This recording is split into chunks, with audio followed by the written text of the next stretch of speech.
As college students, we often ask ourselves the question, what is the will of God for my life? We want to know, what does God want from us? This is a really important question, one that I've asked, and one that is age-old. Because in Micah 6, 1 through 8, the Israelites also asked this question. And in this passage, God reminds the Israelites what he really wanted from them. What did it mean to be in covenant with God? What did it mean for the people to be God's people and for God to be their God? In order to understand this premise, we have to understand the audience and the persona of the passage. But before we understand those, we have to know what the passage itself says. We'll go through the first 4 verses and then verse 8. It says, "Hear what the Lord says. Arise, plead your case before the mountains, and let the hills hear your voice. Hear, you mountains, the indictment of the Lord, and you enduring foundations of the earth. For the Lord has an indictment against his people, and he will contend with Israel. O my people, what have I done to you? How have I wearied you? Answer me." And then in verse 8, possibly the most famous verse out of the whole book, God says, "He has told you, O man, what is good. And what does the Lord require of you but to act justly and to love mercy and to walk humbly with your God?" This message is directed towards the elite of Israel, their military, political, and religious leaders who were abusing the poor.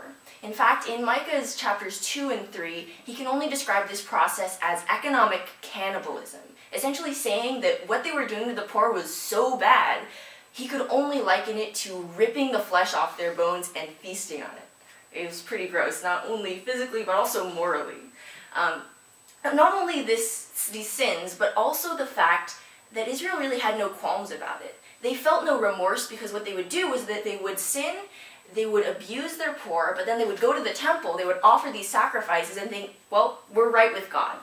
It was just a games piece in order for them to feel like they were innocent.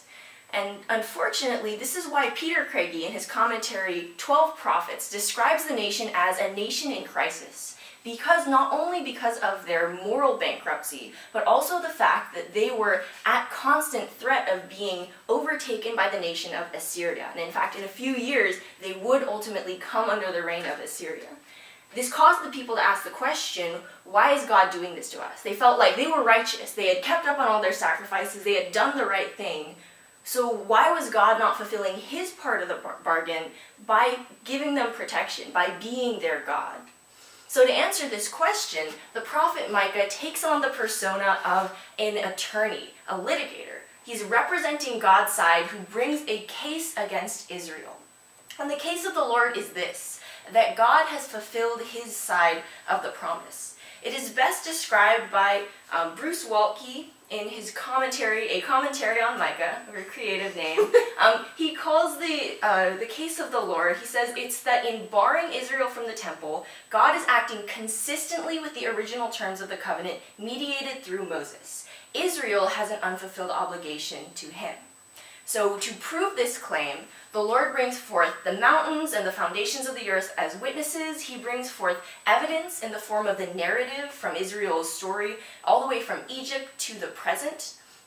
And this narrative proves that God has not been the one to let Israel down. In fact, Israel has let God down because they've stripped their obedience of any meaning.